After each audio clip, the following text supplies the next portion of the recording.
CA কার্যকর হলো এবং সিএ নিয়ে বিজ্ঞপ্তি জারি হলো।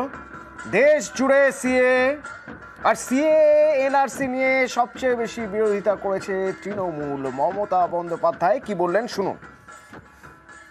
20 সালে আইনটা পাশ হয়েছিল,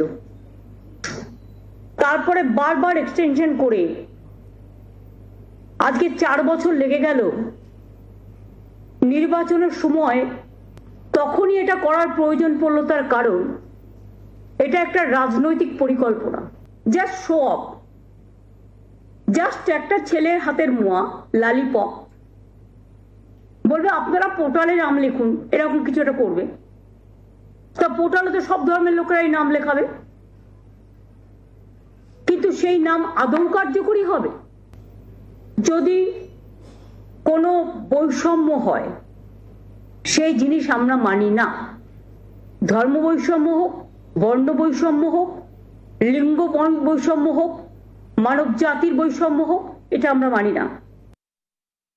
আর এবং এই সিএ কার্যকর হতেই সতর্ক নবান্ন।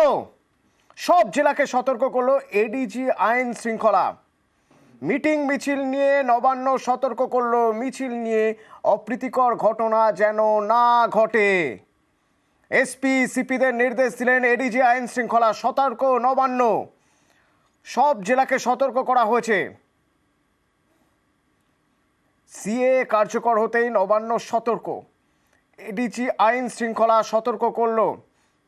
এবং এবং এই যে সিএ,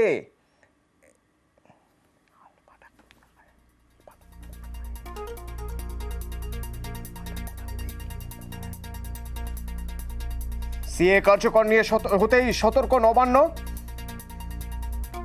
এডিজি আইন শৃঙ্খলা সতর্ক করে দিয়েছে সব জেলাকে। মিটিং মিছিল নিয়ে এসপি সিপিদের নির্দেশ দিয়েছেন এডিজি আইন শৃঙ্খলা, যেন কোথাও কোনো অপ্রীতিকর ঘটনা না ঘটে।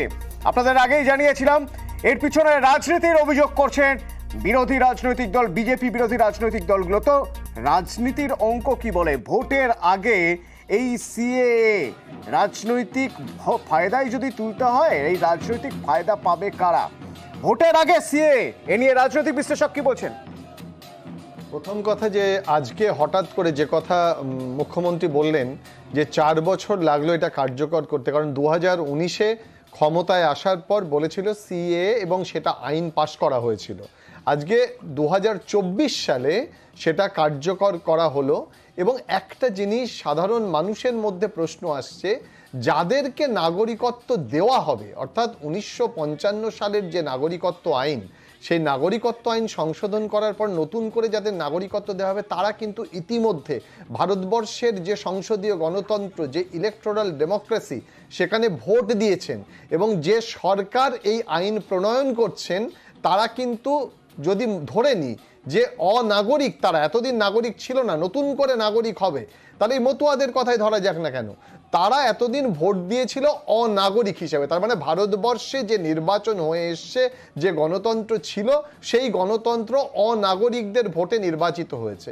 এবার কতগুলো মৌলিক প্রশ্ন সিএ নিয়ে, যে যারা বিরোধিতা করছেন, অনেকে বলছেন যে সিএ নাগরিকদের অধিকার দেওয়ার, নাগরিকত্ব কেড়ে নেওয়ার নয়, কিন্তু সরাসরি সমালোচনা করে বলা হচ্ছে যে 3টি দেশের কথা বলা হচ্ছে, বাংলাদেশ, পাকিস্তান, আফগানিস্তান। তার মানে ভারতবর্ষের প্রতিবেশী অন্যান্য রাষ্ট্রের ক্ষেত্রে কি হলো, আজকে নেপালের ক্ষেত্রে কি হলো, শ্রীলঙ্কার ক্ষেত্রে কি হলো, মায়ানমারের ক্ষেত্রে কি হলো। একই সঙ্গে যে ধর্মীয় সম্প্রদায় বা যে সংখ্যালঘুদের কথা বলা হচ্ছে, হিন্দু, জৈন, খ্রিস্টান, তাদের কথা বলা হলেও মুসলমানদের কথা বা মুসলিমদের কথা এখানে বলা নেই। একই সঙ্গে রোহিঙ্গাদের কথা বলা নেই। তাহলে যে আইনে সমতার কথা বলা হয় ভারতবর্ষের সংবিধানে, যে ভারতবর্ষের সংবিধান সুনিশ্চিত করে তার প্রেয়াম্বেলে যে ধর্মনিরপেক্ষ রাষ্ট্র 1976 সালের 42তম সংবিধান সংশোধনীতে বলা হলো, সেখানে কি করে ধর্মের ক্ষেত্রে বৈষম্য সৃষ্টি করা হলো? মুসলিমদের আলাদা করে বাদ দিয়ে দেওয়া হলো, অর্থাৎ মুসলমান সম্প্রদায়ের সংখ্যালঘু যারা তারা এই আওতায় আসবেন না। একই সঙ্গে দক্ষিণ ভারতের ক্ষেত্রে যখন সিএ কার্যকরী হবে সেখানে আমরা দেখছি যারা অন্য রাষ্ট্র থেকে আসছে, অন্য রাজ্য থেকে আসছে, একদম দক্ষিণ ভারতের ক্ষেত্রে আমরা দেখেছি যে শ্রীলঙ্কার ক্ষেত্রে যারা তামিল তাদের প্রসঙ্গ নেই, আবার আফগানিস্তানের ক্ষেত্রে রোহিঙ্গাদের প্রসঙ্গ নেই। তাহলে আজকে রোহিঙ্গারা যখন আসছে সেক্ষেত্রে কেন্দ্রীয় সরকারের নীতি কি? যারা তামিল তাদের ক্ষেত্রে কেন্দ্রীয় সরকারের নীতি কি? তাহলে কি বিশ্বজিৎ দা আমরা এটা বলতে পারি যে ভোটের আগে প্রত্যেকটা রাজনৈতিক দলই তাদের প্রচারে একটা অন্যতম জায়গা তৈরি করে ফেলবে? এটার জন্য জানবো, এসে প্রশ্নের উত্তর নেবো, তবে তার আগে হেডলাইন্স। ভোটের আগে সিএ এর এই যে নির্দেশিকা কতটা তাৎপর্যপূর্ণ হয়ে দাঁড়ালো বিজেপির জন্য? না, বিজেপির কাছে দেখতে হবে সারা ভারতবর্ষে এখন এজেন্ডা কি। আমরা একটু আগেও কিছুদিন আগে পর্যন্ত ভাবছিলাম ভারতবর্ষের মূল এজেন্ডা, বিজেপির মুখ এখন শুধু নরেন্দ্র মোদী নয়, রামলালা, অর্থাৎ ভারতবর্ষকে হিন্দু রাষ্ট্র হিসাবে প্রমাণ করার ক্ষেত্রে আরও এক ধাপ এগিয়ে নিয়ে যাওয়ার জন্য সিএএ করা হলো। সিএএ হচ্ছে তাদের লোকসভা নির্বাচনের একটা ইস্যু। কিন্তু আজকে তুমি ভেবে দেখো, একটা নির্বাচন নাগরিকদের কথা ভেবেতে হয়, সিএ কিন্তু সংখ্যালঘু সম্প্রদায়ের কথা ভেবে হচ্ছে, এবং যারা উদ্বাস্তু, তাহলে উত্তর পূর্ব রাষ্ট্রগুলোতে বা রাজ্যগুলোতে যারা উদ্বাস্তু হিসাবে এসে এতদিন ছিলেন, যারা ভারতবর্ষে ভোট দিয়েছেন, তাদের একটা নিরাপত্তা দেওয়ার কথা বলছে। কিন্তু লোকসভা নির্বাচনে ভারতীয় জনতা পার্টির হাতে এখন কোনো এজেন্ডা নেই। ইভেন আমাদের এই রাজ্যে পশ্চিমবঙ্গে কোন ইস্যু নিয়ে লড়বে লোকসভায়?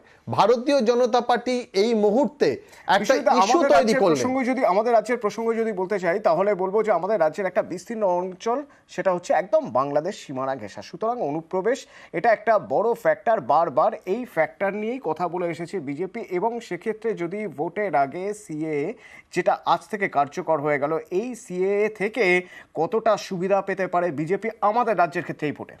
না, আমাদের রাজ্যের ক্ষেত্রে সুবিধা তেমন পাওয়ার সম্ভাবনা কম। তুমি যদি রাজনৈতিকভাবে বিশ্লেষণ করো বুঝবে যে সীমান্ত যে জেলাগুলোর কথা বলা হচ্ছে, এদিকে উত্তর 24 পরগনা যেখানে বাংলাদেশের বেনাপোল বর্ডার রয়েছে, আবার ওদিকে দিনাজপুরের এখানে হিলি বর্ডার এবং একটা বিস্তীর্ণ মস্তন্দপুরের এলাকায় বর্ডার, ঝাউডাঙ্গা বর্ডার, এই যে বর্ডারগুলো রয়েছে এর এপাশে যারা এসছে তাদের তো ইতিমধ্যে আমরা মতুয়াদের কথা বলেছি যে মতুয়ারা ওদেশ থেকে এদেশে এসছে। মতুয়া ভোট তো ইতিমধ্যে যাকে নিয়ে ভারতীয় জনতা পার্টি এবং তৃণমূলের মধ্যে লড়াই রয়েছে, এবং সেই মতুয়া ভোট ভাগ হয়ে গেছে।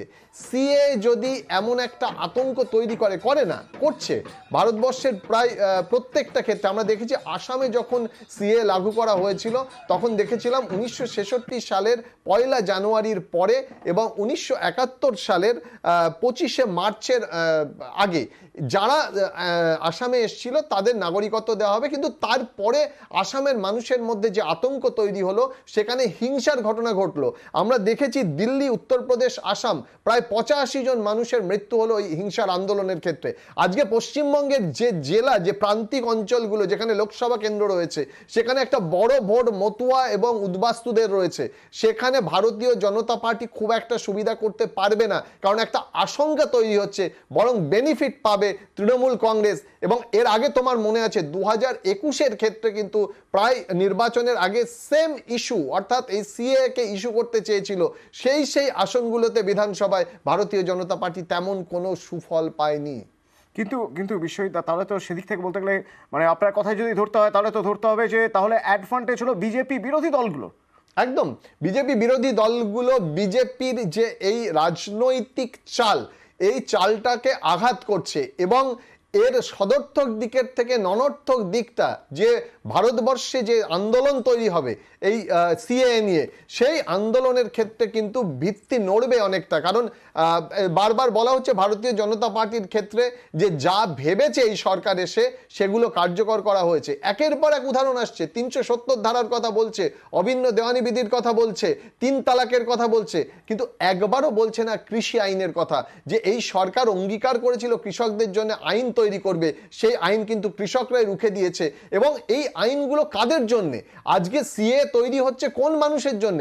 তারাই যদি আজকে প্রতিবাদ করে এবং এই প্রতিবাদটা রাজনৈতিকভাবে যে একটা লড়াইয়ের ক্ষেত্র তৈরি করছে সেটা গুরুত্বপূর্ণ। এবং এর ক্ষেত্রে ইন্ডি জোট বা ইন্ডিয়া জোট তার উপরেও কিন্তু একটা প্রভাব ফেলবে, যে ইন্ডিয়া জোটের যে অস্তিত্ব, সেখানে তৃণমূল কংগ্রেস আমাদের এই রাজ্যের ইতিমধ্যে বলে দিয়েছে যে ব্যাপক আকারে প্রতিবাদ তৈরি হবে এবং এটা কখনোই এই রাজ্যের যারা সরকার তারা মেনে নেবে না। তার বিকল্প ভাবনাও কিন্তু শুরু হয়েছে। রাজনৈতিক ডিভিডেন্ড পাওয়ার ক্ষেত্রে এখন ঠিক এমন জায়গায় দাঁড়িয়ে আছে যে হিন্দু ভোট, সংখ্যালঘুদের ভোট এবং সে উদ্বাস্তুদের ভোট, এটা ভারতীয় জনতা পার্টি কতটা তার ডিভিডেন্ড পাবে এবং তৃণমূল কংগ্রেস কতটা ডিভিডেন্ড পাবে। তৃণমূল কংগ্রেস অনেক অ্যাডভান্টেজিয়াস পজিশনে আছে এবং এটা পরীক্ষিত। 2021-এ এই পরীক্ষা অনেকটা আমাদের কাছে এসছে অ্যাসিড টেস্টের মতো। সুতরাং এই নির্বাচনে এই জুজু দেখিয়ে সিএর রাজনৈতিকভাবে ফায়দা কিন্তু ভারতীয় জনতা পার্টি পাবে না, অন্তত আমাদের এ রাজ্যে। মোদি গ্যারান্টির কথা বলা হচ্ছে, আর সেই গ্যারান্টি যে একদম ঠিকঠাক গ্যারান্টি সেটাই প্রমাণ করার জন্য বিজেপি রাজ্য নেতারা উঠে পড়ে লেগেছেন, অন্তত এই সিএ কার্যকর দেখিয়ে। কি বলছো? পশ্চিমবঙ্গের বিজেপির মুখ কোথায়? আজকে যে কোনো এই যে একই সিএ একটা ইস্যু করতে হচ্ছে, পশ্চিমবঙ্গে বিজেপির হয়ে কোনো কথা বলতে গেলে কেন্দ্রীয় নেতাদের আসতে হচ্ছে। কেন হবে? রাজ্যে একটা মুখ তৈরি হোক যারা কথা বলবে। আজকে বিরোধী দলনেতা শুধু বলছেন কিন্তু বঙ্গ বিজেপির মুখের মধ্যে বিরোধ তৈরি হচ্ছে। আমার কথা, মোদি গ্যারান্টির কথা বলছেন, কিন্তু কোন গ্যারান্টির কথা বলছেন? যে গ্যারান্টি মোদি দেবেন সেটা হচ্ছে লাখপতি দিদি, যে গ্যারান্টি মোদি দেবেন সেটা হচ্ছে স্টার্ট আপ ইন্ডিয়া। কিন্তু ভাবতে হবে এই লাখপতি দিদি বা স্টার্ট আপ ইন্ডিয়া এটা কি পরোক্ষভাবে ভারতবর্ষে চাকরি দেওয়ার যে অঙ্গীকার করেছিল ভারতীয় জনতা পার্টি তাদের জায়গা থেকে সরে আসছে না? বছরে কত কোটি চাকরি দেবে বলেছিল, আজকে কতজনকে চাকরি দিতে বলেছে? বরং এই মুহূর্তে দাঁড়িয়ে পশ্চিমবঙ্গ এবং অনেকগুলো রাজ্য, মধ্যপ্রদেশেও আমরা দেখেছি সমাজ কল্যাণমূলক প্রকল্প, কারণ একই সঙ্গে লক্ষ্মী ভাণ্ডারের সঙ্গে লড়াই করছে লাখপতি দিদি। লক্ষ্মীর ভাণ্ডারও কিন্তু এই লোকসভা নির্বাচনের আগে 500 টাকা করে বেড়ে গেছে।